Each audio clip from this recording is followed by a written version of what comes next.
Tajuk kita, agenda musuh menerusi perkara khilafiyah.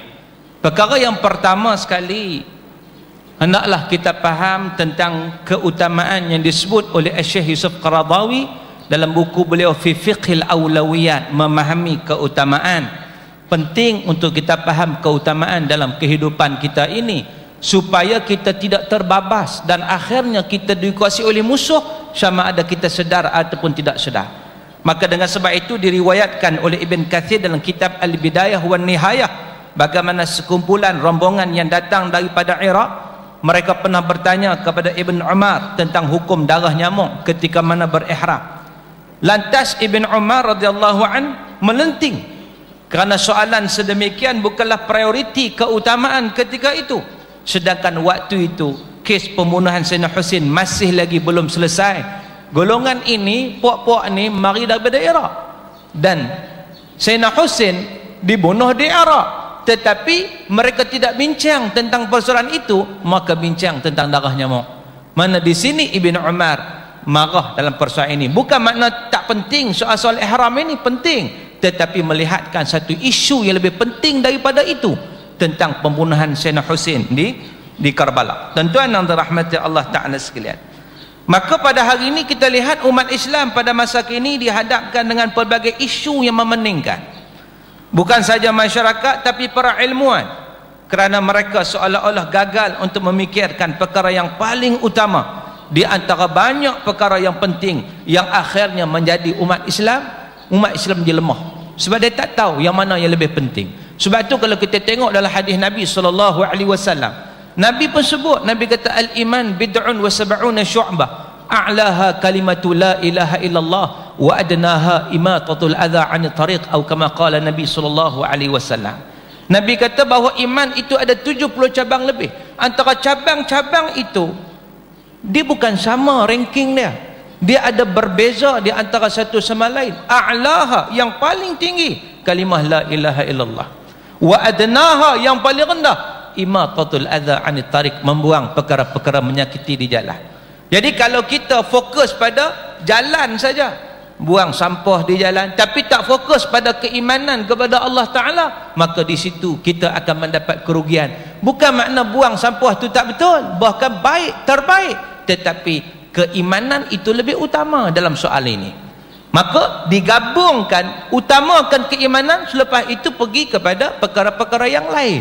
Itu maksud dia mementingkan keutamaan, yang mana yang akhirnya kalau kita tengok perkara yang menjadi yang melemahkan umat Islam hari ini bila tak faham keutamaan lalu jatuh dalam kancah khilafiyah, persoalan khilaf yang pada hari ini boleh kata seluruh Malaysia membincangkan perkara yang seumpama ni. Tambah-tambah pula ada WhatsApp kan, sampai berasap duk bincang benda-benda yang dia ilmu dia kat WhatsApp kan, duk lawan benda-benda khilaf yang tidak berkesudahan.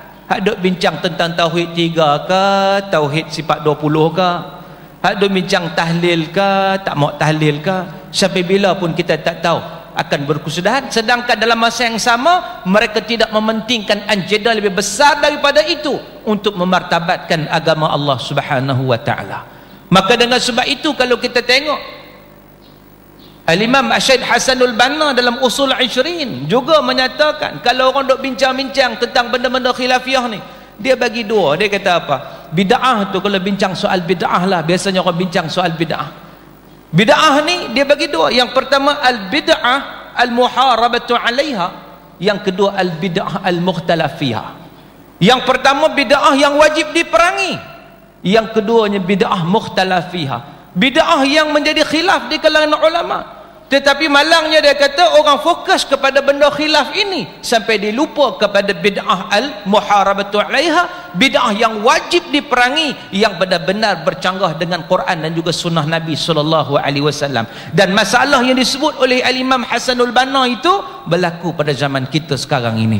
Apabila kita mementingkan melihat kepada perkara khilaf itu besar sangat sehingga kita mengabaikan satu aspek yang paling perlu kita ambil perhatian, bagaimana agenda musuh yang berusaha untuk menguasai umat Islam terutamanya, sebagaimana yang difirmankan oleh Allah, walan tardha ankal yahud walan nasara hatta tattabi'a millatahum. Yahudi dan Nasara tidak akan redha kepada kamu selama-lamanya sehinggalah kamu mengikut jejak langkah mereka. Tuan-tuan yang dirahmati Allah, saya saja penderah suara ni. Pasal apa tahu? Tak bagi hamba tidur. Kalau tidak hamba tidur. Kan? Saya pun nak tidur lah. Nasib duk cakap tak tidur lah. Tak ada lagi kes orang cakap tidur, tak ada lagi. Jadi maknanya saja penderah suara ni. Nak bagi apa? Orang kata apa? Ustaz nak marah kat siapa ke? Tak marah Tapi nak bagi segak mata sikit, itu saja. Jadi tuan-tuan yang dirahmati Allah Ta'ala sekalian, Dr. Yusuf Al-Qaradawi menegaskan menjadi suatu bentuk pengkhianatan terhadap umat pada hari ini dengan membawa mereka tenggelam dalam kancah perdebatan masalah-masalah furuk fiqh dan juga furuk akidah. Umat Islam perlu menerima hakikat bahawa Islam itu satu, tetapi tafsiran terhadap itu, terhadap pelaksanaannya itu, terhadap syariat itu, terhadap hukum itu kadang berbeza-beza. Biarpun masing-masing merujuk kepada nas Quran dan hadis, tetapi perbezaan pandangan tidak dapat dielakkan. Namun perbezaan pandangan itu terutamanya dalam perkara khilafiyah tidak wajar diperbesarkan, khususnya di kalangan orang awam, kerana ia sesuatu yang tidak menguntungkan, bahkan ia menguntungkan pihak musuh untuk terus menguasai umat Islam. Tak kala hari ini kita lihat kebangkitan Islam mula nampak, terutama di tempat kita. Orang nak kepada Islam ni merata tempat, program-program agama mendapat tempat, rating dia tinggi. Maka dengan sebab itu program agama dilaksanakan, dibuat tu sebab rating dia. Maka dalam konteks ini kalau kita tengok, tiba-tiba tak semena-mena tercetus isu khilafiyah yang mengganggu fokus umat. Dibahas isu bid'ah yang syarat dengan khilaf ulama. Kita tak bincang yang tak khilaf. Kita sebut tadi yang Hasan Banna sebut dengan al-muharabatu 'alaiha ni betul-betul yang bercanggah dengan Quran dan hadis. Orang tak bincang sangat benda tu, orang pandang tepi je. Contoh yang bercanggah, contohnya menukar hukum Allah Subhanahu wa taala, itu bercanggah jelas-jelas. Itu yang dipanggil bid'ah al-muharabatu 'alaiha. Bila ditukar hukum zina sebagai contohnya, undang-undang yang disebut oleh Allah Subhanahu wa taala hukumnya thabit, az-zaniyatu waz-zani fajlidu kulla wahidin minhuma mi'ata jaldah. Hukum mencuri thabit, as-sariqu was-sariqatu faqta'u aydiyahuma jazaa'an bima kasaba nakala min Allah. Tiba-tiba diubah hukum ini, orang tak risau sangat, orang tak bincang sangat, tetapi yang orang bincang isu-isu khilafiyah, isu talqin, nak baca ke tak baca. Sedangkan perkara itu thabit dengan hadis dhaif. Bila mana hadis dhaif, sampai bila pun dia akan khilaf, sampai bila. Solat hajat nak buat jemaah boleh ke tak boleh? Bahkan solat hajat itu sendiri berdasarkan hadis dhaif. Al-Imam Nawawi rahimahullah dalam kitab Al-Adhkar menyatakan hadis ni hadis dhaif, tetapi Imam Nawawi juga menyatakan sunat untuk dilaksanakan, sebab sebagian ulama menerima hadis dhaif dalam perkara-perkara yang melibatkan fadail amal. Ada yang tak mau terima, tak apa, berlapang dada dalam soal perkara, soal-soal seumpama ini, cuma jangan diperbesarkan yang akhirnya akan merugikan kita. Persoalan doa lepas solat, bid'ah ataupun tidak, maulid Nabi macam mana, ini semua tahlil contohnya, ini semua perkara-perkara khilaf yang tidak berkesudahan. Bincanglah sampai bila pun, dua aliran ini tetap akan wujud sampai bila-bila, sebab ia melibatkan tafsiran kepada nas. Maka dengan sebab itu yang penting kita belajar dan kita menerima dan kita berlapang dada terhadap orang lain yang berbeza pandangan dengan kita. Tapi jangan kita perbesarkan perkara yang seumpama ini. Imam Abdul Faraj Al-Jauzi, tuan-tuan, kadang-kadang perkataan itu agak sensitif. Nama dia tu, saya nak perbetulkan apa pahaman kita, sebab dalam bahasa Melayu memang faraj itu merujuk kepada kemaluan, tetapi dalam bahasa Arab yang kemaluan itu bukan faraj, dia farj. Ra itu disukunkan. Farj, ra itu disukunkan. Tapi kalau faraj maksud dia melepaskan daripada kepayahan. Itu maknanya. Maknanya sebab tu ramai orang Arab dia nama faraj. Kita nak sebut pasal malu, malu nak sebut Kita sebut pun farj lagi teruk, kau sebut lagu tu kan? Sebab apa? Sebab itu direct terus kan? Maknanya jadi Imam Al-Jauzi dia kata apa? Bentuk mainan iblis adalah sibuk berbahas dan berdebat dengan sangkaan untuk memperbetulkan hukum serta istinbat syarak yang halus antara mazhab. Maksud halus apa? Furuk, benda-benda furuk ini sebagaimana disebut dalam kitab Talbis Iblis. Banyak dah para ulama sebut tentang perkara ini, tetapi malangnya kita ataupun masyarakat Islam masih lagi tenggelam dalam soal-soal yang seumpama ini, dalam soal-soal khilaf yang terlalu dibesar-besarkan hingga mengakibatkan kita lupa agenda kita, agenda umat Islam untuk memartabatkan agama Allah Ta'ala, untuk berhadapan dengan kuasa-kuasa besar yang sentiasa mengintai-intai, yang mencari jalan untuk menguasai umat Islam. Tuan-tuan yang dirahmati Allah, sebab itu disebut dalam kitab oleh Syekh Abdul Fattah Salah Al-Khalidi, Israiliyat Mu'asirah. Beliau menyatakan kadang-kadang kita melihat bagaimana Palestin yang cuba dikuasai oleh Zionis Yahudi, tetapi kata Syekh Abdul Fattah Salah Al-Khalidi, dia kata sebenarnya bukan Palestin. Betul Palestin, tetapi Palestin mereka menghadapi, maknanya mereka menggunakan peluru-peluru hidup yang orang Palestin nampak peluru hidup itu, mereka bangun, mereka berjihad menentang golongan Zionis. Tetapi malangnya dia kata negara-negara umat Islam yang lain yang juga dikuasai oleh Zionis, tetapi dengan peluru-peluru yang kita tak nampak, peluru-peluru yang melibatkan al-ghazwul fikri, serangan pemikiran yang kita tak nampak. Dan yang ini dia kata lebih bahaya apabila umat Islam yang mengaku beriman kepada Allah Subhanahu wa Ta'ala tiba-tiba mengikut budaya Yahudi, tiba-tiba menerima pakai perkara-perkara yang bercanggah dengan Islam atas pelbagai nama, atas moderat dan sebagainya. Maka ini penguasaan daripada Yahudi sudah masuk dalam negara-negara umat Islam. Maka kata Syekh Al-Khalidi, dia kata bahaya ini sebenarnya lebih besar daripada bahaya orang Palestin menghadapi Zionis, kerana mereka tahu siapa musuh mereka, maka mengangkat senjata dan berjihad. Tetapi umat Islam dalam negara-negara yang lain, termasuk tempat kita, kita tak kenal musuh kita, yang akhirnya kita berbalas sesama sendiri dan kita lupa musuh kita yang cuba menguasai diri kita ataupun masyarakat kita.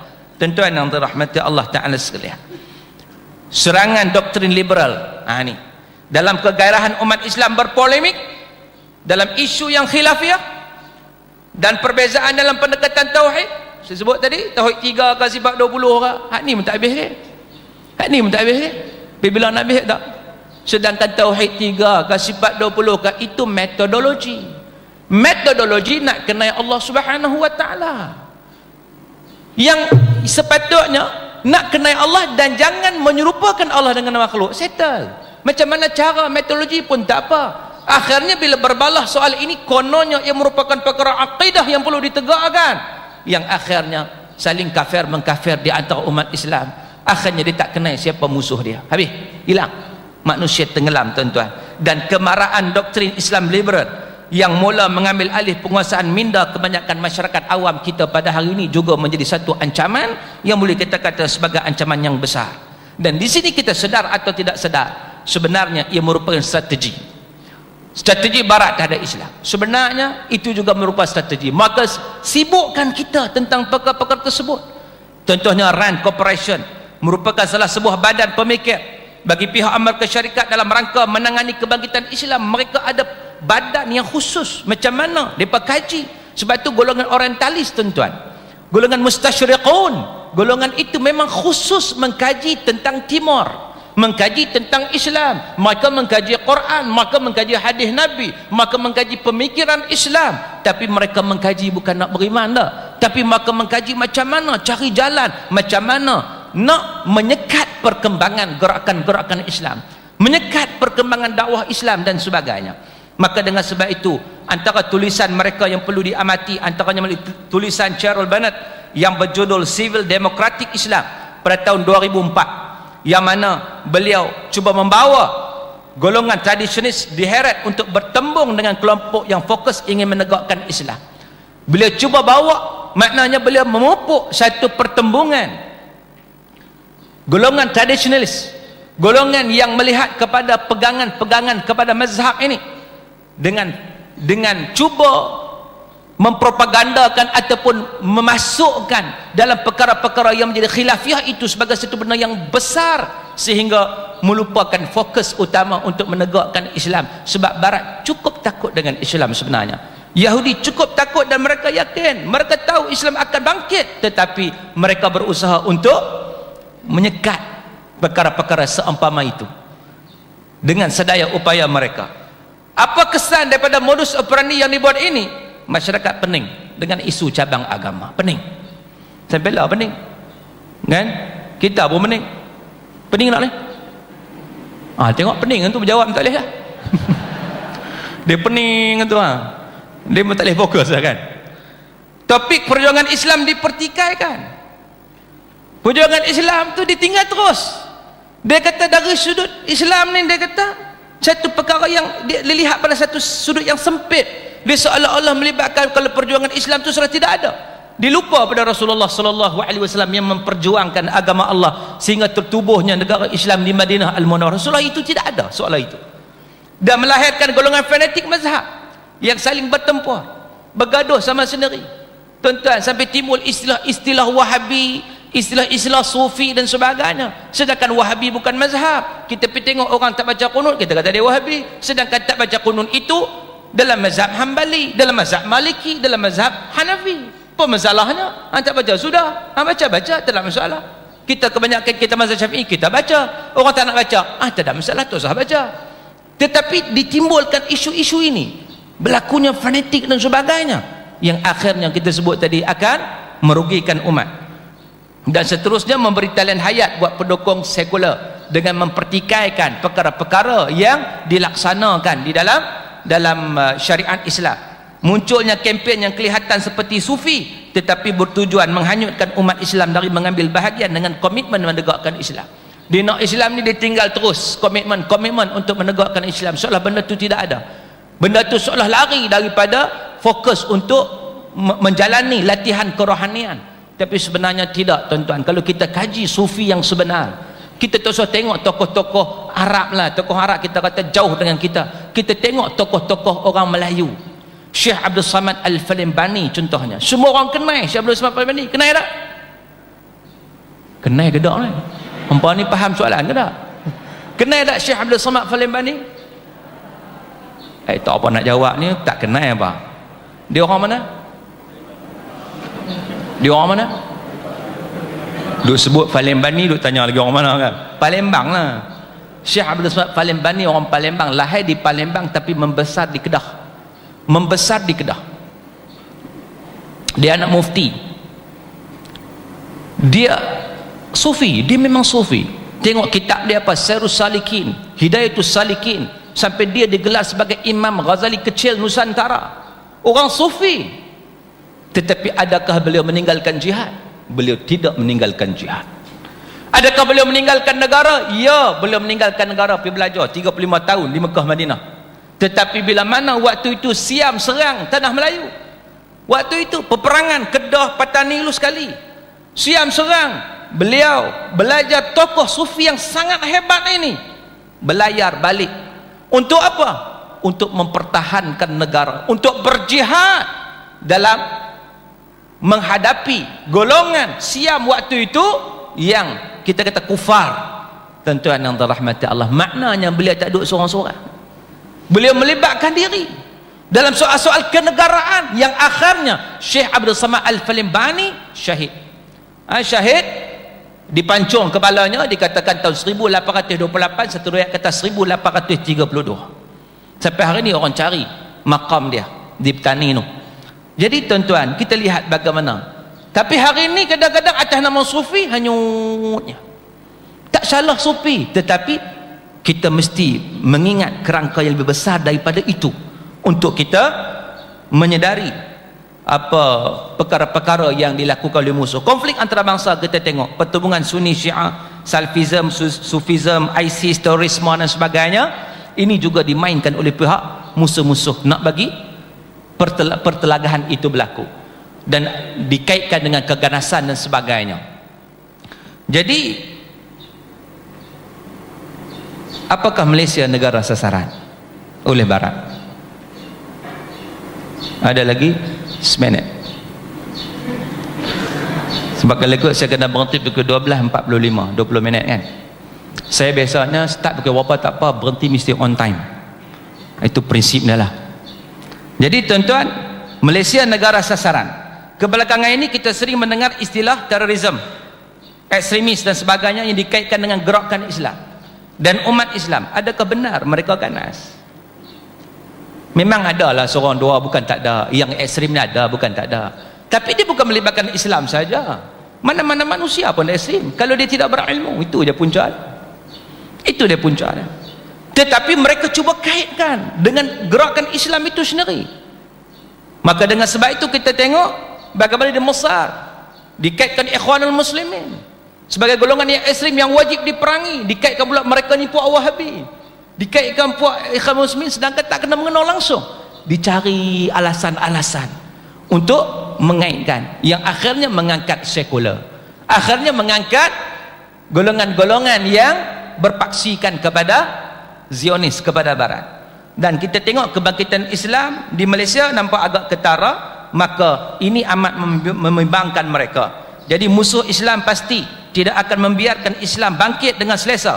Mereka manipulit semangat masyarakat awam Muslim yang ingin kembali kepada Islam dengan melencongkan arus mereka agar sibuk dengan polemik mazhab. Dengan sabotaj tersebut dikira mereka dapat menangguhkan kebangkitan Islam. Maka Syahid Hasanul Banna telah menyediakan prinsip untuk bersikap sederhana ketika mana berhadapan dengan polemik khilafiyah. Beliau mengemukakan pendekatan ini di Mesir ketika wujudnya polemik dan pertentangan antara mazhab di Mesir, antara Salafi, Sufi dan sebagainya. Beliau telah memperkenalkan usul 20 untuk memahamkan orang Islam dengan perkara yang utama dan yang bukan utama. Setiap kalam seseorang boleh diambil dan ditolak, melainkan kalam Nabi SAW. Bagi setiap individu Muslim yang belum layak menganalisis hukum hakam cabang, mesti merujuk kepada tokoh ilmuwan Islam, seterusnya berusaha mempraktiskan pandangan yang kuat dalilnya. Perbezaan pada perkara cabang tak sepatutnya menjadi alasan untuk berpecah dan juga dendam. Setiap perbahasan yang tidak mendorong kepada amalan, maka mensibukkan diri dalam perkara sedemikian ditegah oleh syarak. Bahas saja tapi tidak melaksanakan. Mengenal Allah dan mentauhidkannya adalah kemuncak kepada akidah Islam. Kita beriman dengan ayat dan hadis, sifat mutasyabihat dan takwil dan ta'til. Usah kita mendedahkan diri kita kepada perselisihan antara ulama yang tidak akan berkesudahan. Yang penting beriman pada Allah dan tidak menyamakan Allah Ta'ala dengan makhluk. Lalu apa perkara-perkara adab yang perlu kita fokuskan dalam khilaf ini? Iaitu yang pertama, setiap orang mesti membersihkan dirinya dari sebarang sentimen ta'assub mazhab secara membuta tuli. Kerana mazhab bukanlah faktor memecah belahkan Islam dan bukan sebagai agama yang menasahkan syariat Islam, bahkan ia merupakan aliran penafsiran dan pemahaman syariah. Itu yang pertama. Yang kedua, kita tak wajar merasa sempit dada dengan sebab wujud perbezaan mazhab. Kerana ia merupakan perkara yang tabi'i. Yang ketiga, wajib kita menghargai segala usaha yang dicurahkan oleh ulama mujtahidin dalam pelbagai mazhab. Kita menghormati ijtihad mereka. Idza asaba falahu ajran wa idza akhta'a falahu ajrun wahid. Kalau betul dapat 2 pahala, salah dapat 1 pahala. Dan kita tidak boleh memaksa orang lain menerima pandangan kita dalam masalah khilaf. Dan kita tidak boleh menentang amalan khilafiyah yang tidak sesuai dengan pandangan mazhab yang kita anuti. Sebaliknya, kita menentang amalan yang bercanggah dengan hukum yang disepakati oleh para ulama berdasarkan kaedah fiqhiyah la yunkarul mukhtalafih wa inma yunkar al-mujma' alaih. Tidak diingkari perkara yang khilaf, tetapi yang diingkari adalah perkara yang diijma'kan. Dan seterusnya, mesti beradab dengan ulama yang berbeza pandangan dengan kita. Jangan celupar mulut melempar tuduhan bid'ah, dalalah dan sebagainya, terutama dalam perkara khilafiyah. Jangan menuduh orang yang mengamalkan amalan yang kita tak sependapat dengannya sebagai sesat, pembuat bid'ah, khurafat dan sebagainya, kerana masing-masing ada hujah yang perlu kita hormati. Dan jangan terpengaruh dengan pendekatan sebahagian anak muda yang berlagak alim besar menghentam ulama-ulama silam yang tidak sealiran dengan mereka sambil menyeru masyarakat menentang amalan yang sudah mantap dalam masyarakat, sedangkan amalan itu khilaf padanya. Kadang-kadang semangat lebih mengaji dah. Ada seorang tu pengalaman, ada seorang dia ni baru belajar Quran, semangat belajar Quran. Bila dia pergi semayang, tu imam baca lain sikit, dia tegur, dia kata, tu imam tak betul, dia mufaraqah. Bila ditanya, kamu belajar Quran kat mana dah? Hebat nampak ni.